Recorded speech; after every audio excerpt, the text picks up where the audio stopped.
원래 한 20명쯤 올 걸로 예상을 하고 있었는데 오늘도 역시 그래도 많이 와주셨어요. 18분이나 와주셔서 정말로 감사드리고 일단 네. 항상 아쉬운 게 항상 아쉬운 게 18명 벽을 못 서는 게 너무 아쉽네요. 네, 아무튼 폰 한번 잡아봐.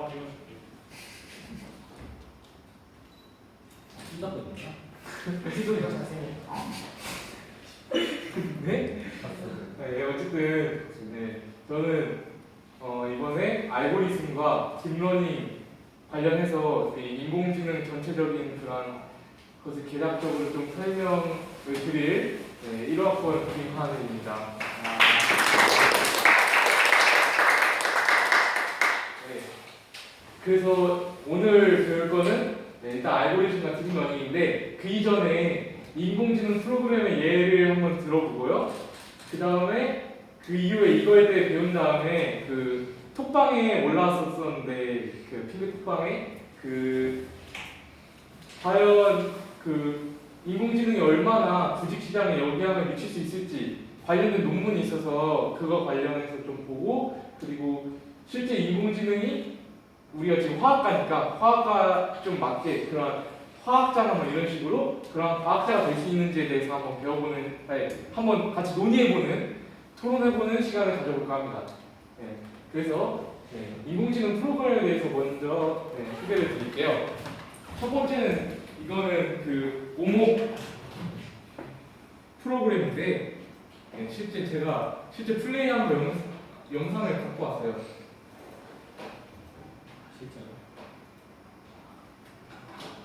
지금 흑색이 제가 주는 거예요. 백색이 인공지능이 주는 겁니다. 지금 프로그램이 이런 식으로 지금 각각 뭐 주황색, 노란색 이런 식으로 해가지고 지금 여기 뎁스랑 뭐 이런 게 나오는데요. 이따가 이거는 설명을 드릴게요. 이거 좀 연관성이 있어요. 아까 이따가 알파고 관련된 거랑 또 연관성이 있습니다. 이런 식으로 다 이렇게 파악한 다음에 빨간색 점에다 착점을 하는 거예요. 이 프로그램 방식은. 이런 식으로 했는데 결론적으로는 이렇게 쭉 두다가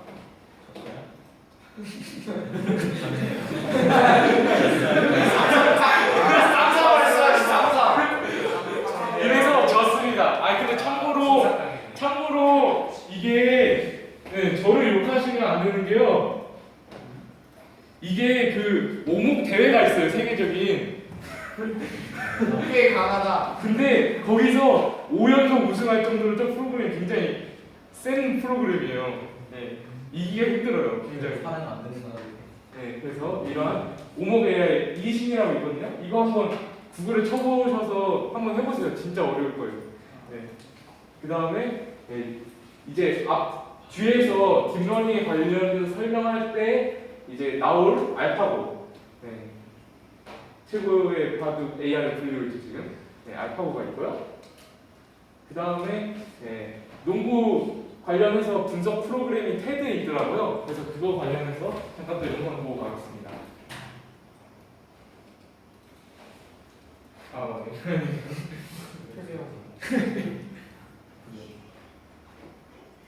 그래 낫다.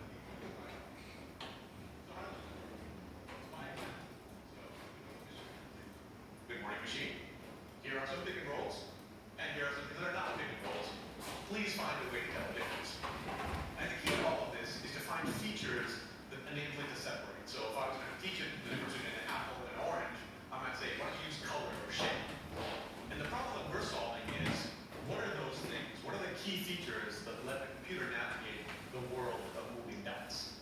So figuring out all these relationships with relative and absolute of location, distance, timing, velocities, that's really the key to the science of moving dots, or as we like to call it, spatiotemporal pattern recognition in academic vernacular.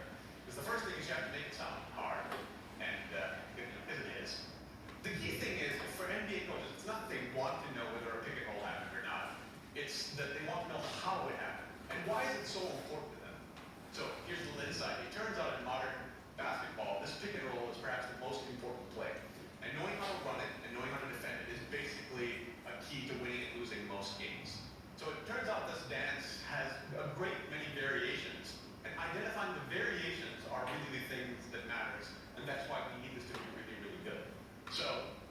here's an example. There are two offensive players, two defensive players getting ready to do the pick and roll dance. So the guy with the ball can either take or he can reject.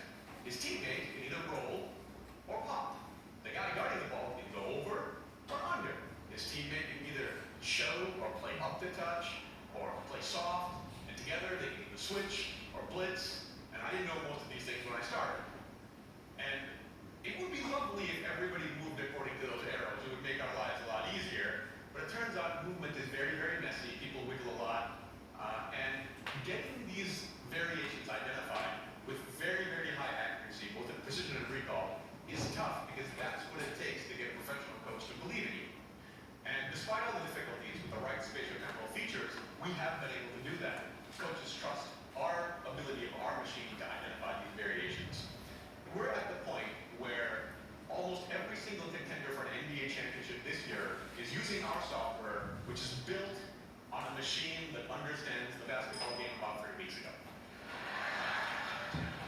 And you know, we recreated the tracking that led to the insights. So here's 이건 us. 실제 경기 내용을 어떻게 분석하는지 보여주는 And 영상이에요. that's us recreating the Ray Allen moment and all the tracking that's associated with it. So here's the shot. I'm going to show you that moment and all the insights of that moment. The only difference is instead of professional players, it's us. And instead of professional announcer, it's me. So bear with me. Miami, down 3. 20 seconds left. Jeff brings up the ball. Josh catches, puts up a 3.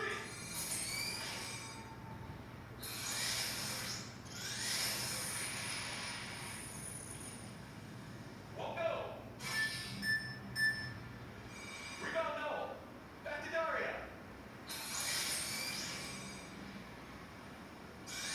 For a three-pointer. Bang! Tie game with 5 seconds left. 네, 이런 식으로 농구를 분석할 때 이런 프로그램을 실제 AI 적용해서 한 사례를 동영상봤습니다. 네, 그래서 얘들이 그렇게 앞에 3가지가 있었고요. 이제 본격적으로 이제 알고리즘에 대해서 설명할 건데요.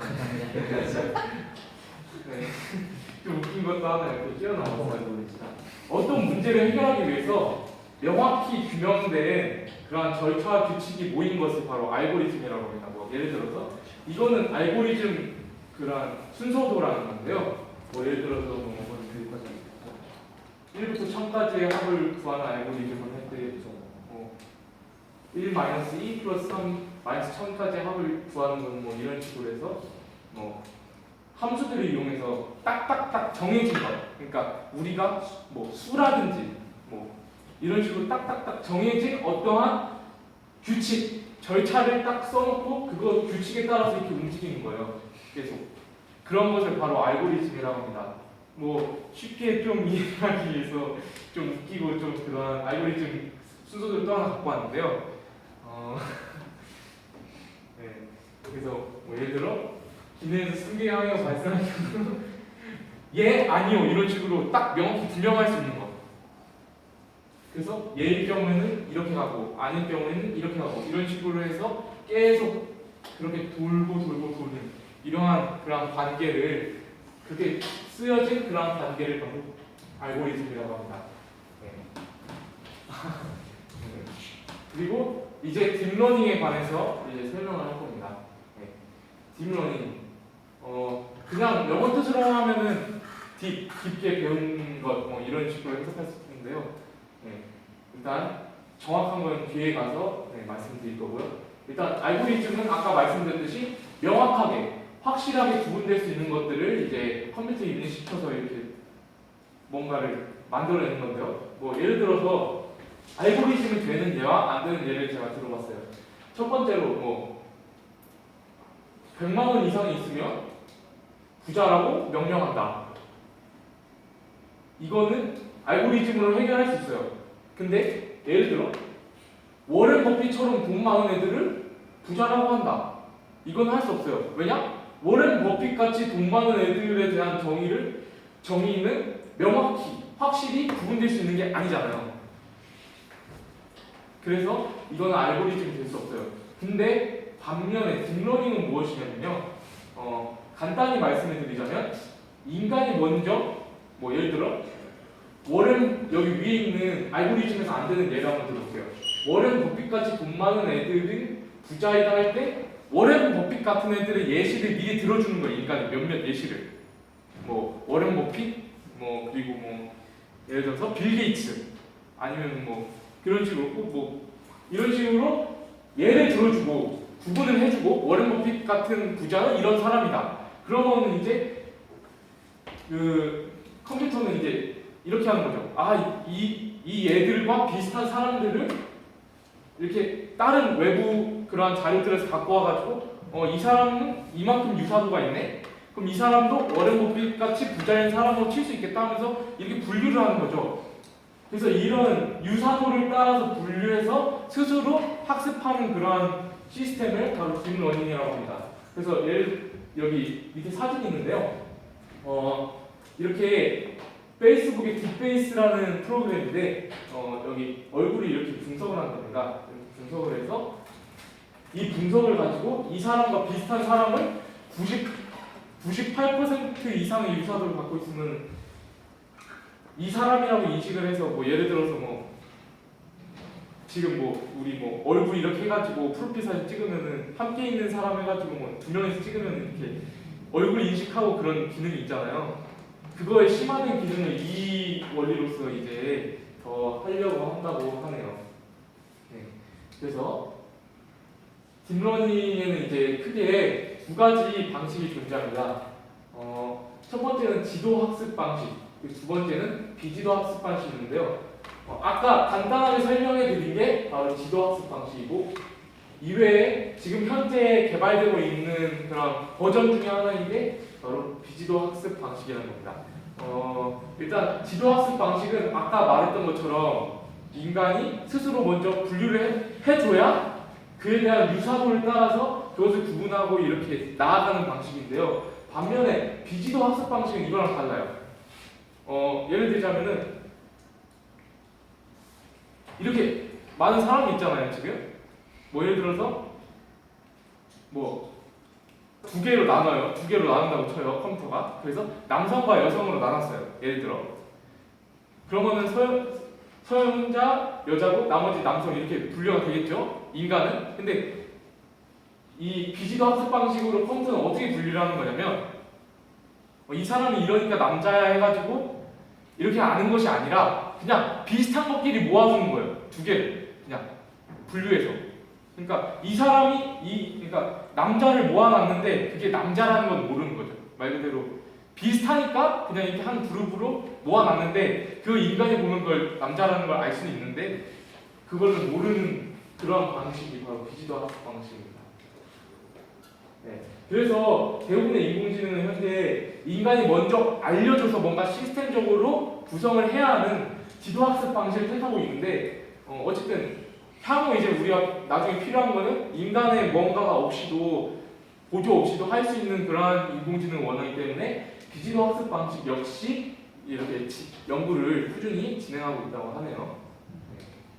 그래서 이제 오늘 본격적으로 설명을 할 구글의 알파고 딥러닝 시스템에 대해서 한번 알아보고자 합니다. 일단은 어려운 용어를 미리 정리를 했어요. 왜냐하면 여기 용어가 나오는데 좀 통계학 용어들이 좀 나와가지고 이걸 미리 좀 숙지를 해두고 가셔야 좀 편하거든요. 그래서 첫 번째는 포리스 네트워크가 있어요. 포리스 네트워크는 뭐냐면은 말 그대로 내가 이거를 놓았고 그 다음에 놓을 수 있는 경우의 수가 바로 포리스 네트워크, 그거와 관련된 게 바로 포리스 네트워크예요. 그러니까 그냥 뭐 예를 들어서 바둑을 이렇게 바둑판이 있는데 이렇게 놨어요. 그럼 상대가 어디다 놓겠죠? 그리고 나서 내가 놓을 수 있는 경우의 수가 지금 여기 9개만 있다고 치면 여기 하나, 둘, 셋, 넷, 다섯, 여섯, 7개 있죠. 이런 것과 관련이 되는 게 바로 포리스 네트워크고요. 그 다음에 두 번째 밸류 네트워크는 어떠한 수를 넣을 때 승리하는 확률에 관련된 내용이에요. 그래서 예를 들어 여기다 넣고 여기다 놨어요. 그래서 제가 여기다 두면은 뭐 승률이 70%예요. 여기다 두면은 승률이 65%예요. 여기다 두면 승률이 45%예요. 뭐 이런 식과 관련돼 있는 값이 바로 밸류 네트워크입니다. 그리고 세 번째, SL, 슈퍼바이스드 러닝인데요. 이거는 말 그대로 아까 지도학습 방식에서 인간이 먼저 분류를 해준다고 했잖아요. 그거와 관련된 겁니다. 그러니까 바둑 전문가들의 게임, 그러니까 바둑 기사들끼리 프로 바둑 기사들끼리 게임을 둔 그런 여러 가지 인터넷 자료들이 있을 거 아니에요. 그걸 가지고 학습하는 방식을 바로 슈퍼바이스드 러닝이라고 해가지고 이걸 줄여서 SL이라고 표시를 했고, 그 다음에 그 스스로 학습해서 스스로 reinforcement가 말 그대로 강화하는 거거든요. 그래서 스스로 강화하는 학습 방법이라고 해서 RL이라고 해서 이렇게 네 가지 용어 정리를 해봤습니다. 그래서 간략한 원리를 먼저 소개를 해드리면, 그 알파고는 일단 컴퓨터잖아요. 바둑을 몰라요. 바둑이 뭔지 몰라요. 그러니까 그냥 바둑판, 그냥 19개 바둑판이 있거든요. 거기에 그냥 경우의 수를 따져가지고 그걸 계산을 해서 가장 이길 확률이 높을 거를 높을 자리에 놓는 거거든요. 근데 여기 그 경우의 수를 계산을 하려면 시간이 걸리잖아요. 그래서 알파고한테 제일 중요한 것은 무엇이냐면 이 경우의 수를 줄여줘야 되는 거예요. 말 그대로. 그러니까 19개 해가지고 그거를 또 뭐 몇 번 놓을 수 있으니까 그거 하면은 엄청나게 많은 경우의 수가 나온다고요. 근데 그 경우의 수를 계산하는 방법이 이 B의 기승인데, 여기서 B는 무엇을 뜻하냐면 바로 이 게임의 룰에서, 그러니까 게임의 룰에서 크게 벗어나지 않게 놓을 수 있는 모든 경우의 수를 여기서 B라고 하고, 그리고 D는 내가 향후에 뭐 이렇게 놓고 계속 놓다 보면은 끝날 턴의 수, 대략적으로 끝날 뭐 200수, 뭐 210수 이런 식으로 승패가 결정날 때까지 남은 게임의 턴수를 D라고 합니다. 그래서 이 B랑 D의 크기를 줄여주어서 계산할 그러한 값들을 적게 놓고 계산을 정확하게 해서 정확한 위치에 측정하는 것이 바로 구글 알파고의 간략한 원리예요.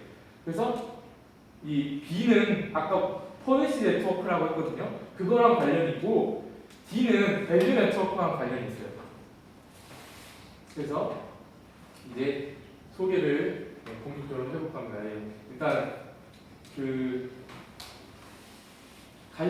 계략적으로 어떻게 알파고가 학습하는지에 대한 사진인데요. 일단 로라 폴리시라고 해도 여기 보이시죠? 이게 말 그대로 기존에 있던 기보의 자료입니다. 그래서 그 자료를 분석을 해가지고 자기가 스스로 폴리시 네트워크라는 걸 만들어서 이렇게 자기가 집어넣는 거예요. 일단 첫 번째로. 그러니까 기보 내용이 있고 그 기보 내용을 자기가 넣는 거예요. 그 알파고 스스로가 그거를 분석해서 넣는 거예요. 그래서 이 경우에 어디에 놓을 때 상대방이 아까랑 똑같이 이렇게 있으면 여기다 놨는데 상대방이 여기다 놨다. 그랬을 때 그 전문가들이 여기에 놓았던 확률은 30%였고 여기에 놓았던 확률은 25%였고 여기에 나왔던 확률은 15%였고 이런 식으로 저장하는 과정이 바로 이 앞에 이 두 과정이에요. 그래서 기본 정보를 다운을 받은 다음에 각각의 상황에 대해서 각각의 프로 기사들은 몇 번을 왔는지 100만 개가 있으면 그 100만 개 중에 그 상황에서 여기는 30만 개, 여기는 10만 개 이런 식으로 분석을 해놓는 게 바로 처음에 SL 슈퍼바이스 러닝을 이용한 학습 과정입니다. 그래서 이렇게 분석을 해놓는 거예요. 일단 인간의 자료들을. 그 다음에는 이제 여기가 이제 핵심 내용이죠. RL인데요. 이게 무엇이냐면 일단 처음에 이렇게 각각의 바둑 기사들이 놓은 그것들이 있잖아요. 확률들이. 그거를 가지고 이제 이 데이터가 있으면 이거를 자기가 스스로 다시 한번 놔보는 거예요. 자기가 일단 그거 확률대로 그런 식으로 하면서 실제 스스로 이렇게 자기 스스로 놓는 거죠. 이렇게 그러면서 다시 그러니까 여기 그 확률들 중에 좀 좋은 확률, 좋은 높은 확률들을 추려 놓는 거죠. 그래서 새로운 확률을 자기 스스로 이렇게 만들어 놓는 거예요. 그러니까 내가 그 자료를 가지고 기본을 놓았을 때에는 뭐 100만 번을 해봤는데 뭐 예를 들어 프로 기사 여기 30만 번, 20만 번, 10만 번 났었는데 내가 스스로 났을 때는 여기가 45만 번, 뭐 30만 번 이렇게 하는 과정을 거치는 거예요. 그런 다음에 여기서 이제 경기를 하면은 스스로 경기를 하게 되면 일단 어느 흑이든 백이든 한쪽은 질 거 아니에요. 분명 지겠죠. 그래서 승리할 경우에는 위아드 포인트라고 해서 뭐 보상점을 지급을 해서 그 보상점이 얼마나 큰가 각각의 경우에 놨을 때 그 보상점들이 얼마나 큰가를 가지고 밸류 네트워크라는 걸 만드는 거예요. 그래서 승리 확률이 얼마나 되는지를 따지는 거죠. 그래서 여기까지는 일단 기보를 보고 학습을 한 거예요. 기보를 보고 추가를 학습한 거고 그거 이후에 이제 이 자료들을 바탕으로 다시 또 자기 스스로 대국을 둡니다. 그래서 이 대국을 가지고 장기가 뒀을 때 좀 수정해야 될 점이 있으면 그걸 바탕으로 이 밸류 네트워크라는 이 확률의 값을 다시 갱신하는 거예요. 그래서 이런 방식으로 딥러닝이 이루어집니다. 네. 그래서 정리를 하면 처음에 그 전문가들이 놓은 자리들을 기보가 있죠. 그 기보를 자기가 정리를 해가지고 SL 그러니까 전문가로부터 배우는 과정을 거쳐서 그 놓을 수 있는 경우의 수를 분석을 합니다. 그리고 그걸 가지고 혼자 자기 스스로 플레이를 해서 그걸 바탕으로 이제 조금 수정해서 그 놓을 수 있는 그러한 내가 스스로 놓았을 때의 확률은 어떤가 그거에 대해서 RL 과정을 거치는 거예요. 그런 다음에 다시 셀프 플레이를 해서 자기 스스로 다시 대국 한 번을 더 둬서 그 다음에 각각의 그 놓는 그 지역마다 승리 확률은 얼마나 되는지를 따져서 이 두 개의 자료를 복합적으로 가지고 있어서 이 두 개가 가장 높은 밸류 네트워크와 퍼포먼스 네트워크 이 두 개가 둘 다 높은 가장 높을 수 있는 값을 찾아서 그곳에다 착정하는 것이 바로 이 알파고 딥러닝의 원리입니다. 네, 그래서 실제 대국을 할 때 어떻게 하는가를 밑에 이렇게 설명을 해줬는데요. 처음에 일단 두 개 되면은 상대방이 두 개 되면은 이제 자기가 생각을 하겠죠. 이 수가 있고 이 수가 있고 뭐 두 가지 수가 있다고 여기 가정한 것 같은데 이런 수가 있겠죠. 최대 수가 뭐 두 가지라고 해가지고 이런 식으로 한 것 같은데 그래가지고 선택을 하는 겁니다. 일단 그 기존에 가지고 있던 값을 가지고 선택을 하는 거예요. 선택을 해놓고 이거를 확장시킵니다. 이렇게 뭐 이거 둔 다음에 이거 다음 수는 어떻게 되고 이거 다음 수는 어떻게 되지? 이런 식으로 확장을 해나가는 거예요. 경우의 수를. 그런 다음에 이것을 각각 평가합니다. 그래서 각각의 그 아까 밸류 네트워크가 확률이라고 했죠. 여기 V가 발표대로 확률인데 각각의 승리 확률을 계산을 해가지고 그거를 바탕으로 이게 맞는지 아닌지를 다시 한번 점검을 한 다음에 마지막으로 백업 과정을 거쳐서 다시 위로 올라가면서 이걸 다시 자료를 재점검한 다음에 착정을 하는 겁니다. 이게 바로 알파고가 그 이세돌과의 경기에서 실제 어떻게 바둑을 뒀는가 하면 이런 과정을 거쳐서 뒀다고 하면은 이게 알파고일 것 같아요. 네, 그래서 알파고 그 방식에 대해서 설명을 했는데 혹시 질문 있으신가요? 혹시 이해 안 되시는 거? 기존 아까 앞에 좀 쉽게 설명하려고 노력을 했는데 혹시 이해 안 되셨거나 아니면 뭔지 모르겠다 하시는 거 있나요? 일단 그거 먼저 짚고 넘어가야 될 것 같아요. 아예 딴 판으로 넘어가기 때문에 파트가 없으신가요? 질문? 이해 되셨나요, 그럼? 만약 이해가 안 되시면요, 여기 제가 PPT에다가 여기 좀 쉽게 설명해 놓은 두 개 사이트를 제가 찾았어요. 그거 보시고 좀 더 정확히 이해하시면 좋을 것 같아요. 그리고 그러면 인공지능 주식시장에 미치는 영향에 대해서 한번 알아보겠습니다.